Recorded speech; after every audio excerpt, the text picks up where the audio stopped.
ये आकाशवाणी रायपुर है। छत्तीसगढ़ी समाचार बुलेटिन के संग ललित साहू के जय जोहार। अब सुनो आज के प्रमुख समाचार। छत्तीसगढ़ राज्य लघु वनोपज संघ डहर ले जारी आदेश के मुताबिक समर्थन कीमत में अब रैली कोसा बिसाए जाही। बीजापुर जिला में सुरक्षा बल के संयुक्त टीम डहर ले 3 जन माओवादी मन ला गिरफ्तार करेगिस और दुर्ग के अंतर्राष्ट्रीय बैडमिंटन खिलाड़ी आकर्षी कश्यप उबेर कप में महिला एकल प्रतियोगिता में अमेरिका के एस्थेर सीला हरा दिन। अब समाचार विस्तार ले। छत्तीसगढ़ राज्य लघु वनोपज संघ डहर ले समर्थन कीमत में अब रैली कोसा बिसाए जाही। इस संबंध में लघु वनोपज संघ डहर ले आदेश जारी कर दे गए है। खबर के मुताबिक संघ डहर ले बस्तर संभाग में समर्थन कीमत में संग्रहण करे खातिर खरीदी दर तय कर दे गए है। राज्य के वन और जलवायु परिवर्तन मंत्री मोहम्मद अकबर बताइन कि राज्य सरकार के ये फैसला ले अब कोसा रैली के किसान मन ला फायदा मिलही, संगे संग स्थानीय स्तर में रोजगार ला बढ़ावा घलो मिलही। इस संबंध में रेशम विभाग डहर ले बस्तर संभाग में 740 जन हितग्राही मन ला प्रशिक्षण देना शुरू कर दे गए है। खबर के मुताबिक राज्य में 8 ले 10 करोड़ रैली कोसा कोकुन के पैदावारी होथे और प्रमुख रूप ले एकर संग्रहण ला बस्तर संभाग के 7 ठन जिला में करे जाथे। मुख्यमंत्री भूपेश बघेल आज भेंट मुलाकात कार्यक्रम के दौरान सरगुजा जिला में लुंड्रा विधानसभा के सहनपुर गांव के दौरा करीन। ए दौरान ओमन सहनपुर में उप स्वास्थ्य केंद्र खोले, मिडिल स्कूल ला हाई स्कूल में बदले और साप्ताहिक बाजार बर शेड और चबूतरा बनाए के घोषणा करीन। संगे संग ओमन धौरपुर गांव में अनुविभागीय अधिकारी राजस्व के कार्यालय के संगे संग सरकारी महाविद्यालय खोले और स्टेट बैंक के शाखा खोले के घोषणा घलो करीन। उन्हें बघेला सरकारी उच्चतर माध्यमिक विद्यालय करौली, रघुनाथपुर, बरगीडीह के भवन निर्माण के मंजूरी दीन। मुख्यमंत्री भूपेश बघेला भेंट मुलाकात के दौरान यहाँ के लइका मन ले घलो भेंट करीन और नवा राजधानी मुख्यमंत्री निवास और जंगल सफारी घुमाए के वादा घलो करीन। कोंडागांव जिला में पुलिस डहर ले ए समय कई ठन गांव मन में चलित थाना चला के लोगन मन ला जागरूक करे जाथे। खबर के मुताबिक पुलिस के टीम बड़े कनेरा, कमेला और बेड़मा गांव में चलित थाना लगा के साइबर अपराध और यातायात नियम के बारे में गांव वाले मन ला जरूरी जानकारी दीन। संगे संग माई लोगिन मन ला अभिव्यक्ति एक के बारे में घलो बताइन। एकर अलावा माई लोगिन और लइका मन ले जुड़े अपराध मन के बारे में जानकारी देगिस। ए दौरान जवान लइका मन ला खेल सामग्री घलो बांटेगिस। राज्य के टीकाकरण अधिकारी डॉक्टर वी.आर. भगत हकीन की जन्म ले लेके 16 बछर के लइका मन ला जम्मो टीका लगाना बहुते जरूरी है। ओ मन किन की टीका हा लइका मन के जिंदगी और उखर भविष्य ला सुरक्षित रखे बर सुरक्षा कवच के काम करथे। ओमन बताइन कि लइका मन ला BCG, OPV, हेपेटाइटिस बी के टीका लगाना जरूरी है। ओमन किन की ये जम्मो टीका लगाए ले लइका मन ला गंभीर बीमारी ले बचाए जा सकत है। देश के जाने माने संतूर वादक और सुप्रसिद्ध संगीतकार पंडित शिव कुमार शर्मा के आज बिहनिया मुंबई में दिल के दौरा पड़े ले निधन हो गए। ओमन 84 बछर के रहीन और पाछू कुछ महीना ले अस्पताल में उखर इलाज चलत रहीस। प्रधानमंत्री नरेंद्र मोदी श्री शर्मा के निधन में दुख प्रकट करीन। ओमन किन की शर्मा बहुत बढ़िया संतूर बजावाए और बहुत सुघर संगीत देवाए। उखर निधन संगीत जगत पर एक ठन बहुत बड़े क्षति हरे। प्रदेश के राज्यपाल अनुसुईया उइके और मुख्यमंत्री भूपेश बघेल घलो श्री शर्मा के निधन में दुख जताइन है। राज्यपाल कहन की श्री शर्मा के निधन भारतीय संगीत जगत पर एक बहुत बड़े क्षति हरे। उन्हें श्री भूपेश बघेल कहन कि संगीत जगत में शिव हरि के नाम ले जनैया पंडित जी और श्री हरि प्रसाद चौरसिया जी के जोड़ी के कमी हमन ला हमेशा खलही। छत्तीसगढ़ी समाचार बुलेटिन ला आप मन आकाशवाणी रायपुर ले सुनत हवा। छत्तीसगढ़ के खबर ले है आपकी वास्ता और खबर के विश्वसनीयता ले है हमार वास्ता।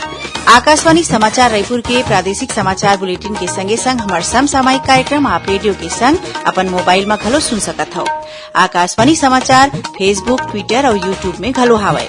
हमार फेसबुक पेज हरे Chhattisgarh news on AIR, Twitter handle CGAIR news और हमार यूट्यूब चैनल हरे छत्तीसगढ़ AIR न्यूज।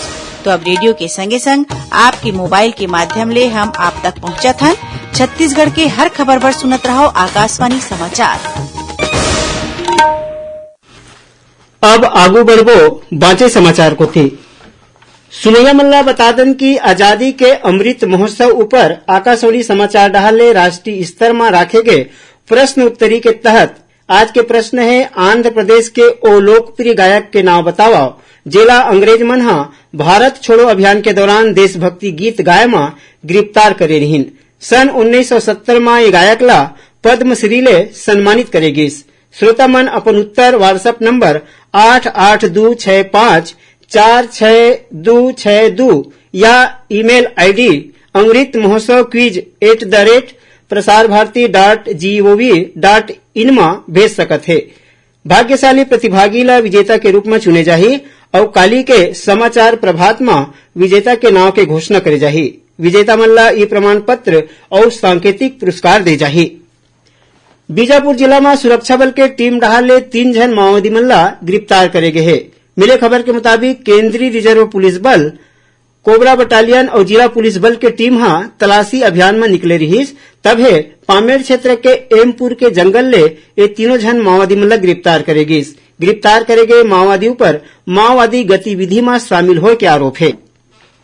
दुर्ग के अंतर्राष्ट्रीय बैडमिंटन खिलाड़ी आकर्षी कश्यप उबेर कप में महिला एकल प्रतियोगिता में अमेरिका के एस्थेर सीला हरा दिन। आकर्षी है मैच ला 21-18, 21-11 ले जीतीन। उन्हें पीवी सिंधु हा जेनी गेइला 21-10, 21-11 ले हरा के भारत की जीत की शुरुआत करी। एक हर बाद युगल स्पर्धा में तनिषा क्रास्टो और त्रिशा जालिहा अपन प्रतिद्वंदी ला 21-19, 21-10 ले हरा दिन। एती बैंकाक में आज बिहनिया खेले गए प्रतियोगिता में भारतीय महिला टीम हा ग्रुप डी के मुकाबला में अमेरिका ला 4-1 ले हरा के उबेर कप बैडमिंटन के क्वार्टर फाइनल में पहुंच गए।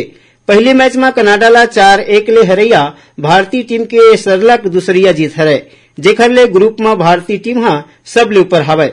भारतीय टीम हा काली आखिरी ग्रुप मैच कोरिया ले खेलही। प्रदेश में चालू वित्तीय बछर में करीबन 7 लाख मानक बोरा तेंदूपत्ता सकेले गए है, जौन हा तय करे गए लक्ष्य ले 1/3 हवे।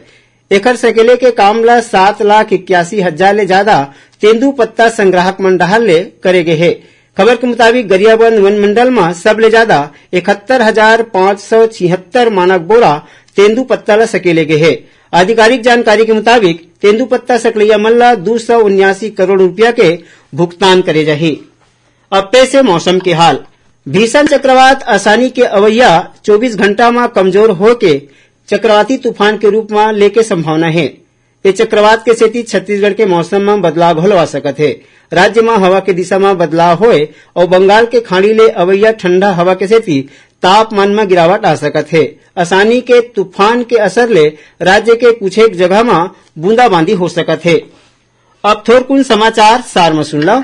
गौरेला पेंड्रा मरवाही जिला के विकासखंड मरवाही के लिटिया गांव में एक झिन गुरुजी के खिलाफ पास्को एक्ट के तहत मामला दर्ज करे के बाद ए शिक्षक ला निलंबित कर देगिस। भिलाई के नेहरू नगर अंडरब्रिज के तीर आगी लगेले सेठ ह जल गे। आगी लगे के कारण के पता लगाया जाते, फिर ए आगजनी में कोनो प्रकार के जनहानि के खबर नहीं है। और राजनांदगांव जिला जनसंपर्क कार्यालय में फोटोग्राफी और वीडियोग्राफी करे खातिर स्थानीय स्टूडियो ले कोटेशन मंगाए गए है। आवेदक मन 19 मई तक आवेदन पत्र के संगे संग कोटेशन जमा कर सकत है। आखिर में प्रमुख समाचार एक घाव फेर। छत्तीसगढ़ राज्य लघु वनोपज संघ डहार ले जारी आदेश के मुताबिक समर्थन कीमत में अब रैली कोसा बिसाया जाही। बीजापुर जिला में सुरक्षा बल के संयुक्त टीम डहार ले 3 जन माओवादी मन ला गिरफ्तार करेगिस और दुर्ग के अंतर्राष्ट्रीय बैडमिंटन खिलाड़ी आकर्षी कश्यप उबेर कप में महिला एकल प्रतियोगिता में अमेरिका के एस्थेर सीला हरा दिन। एक संग छत्तीसगढ़ी समाचार बुलेटिन यह सिरावत है। जय जोहार।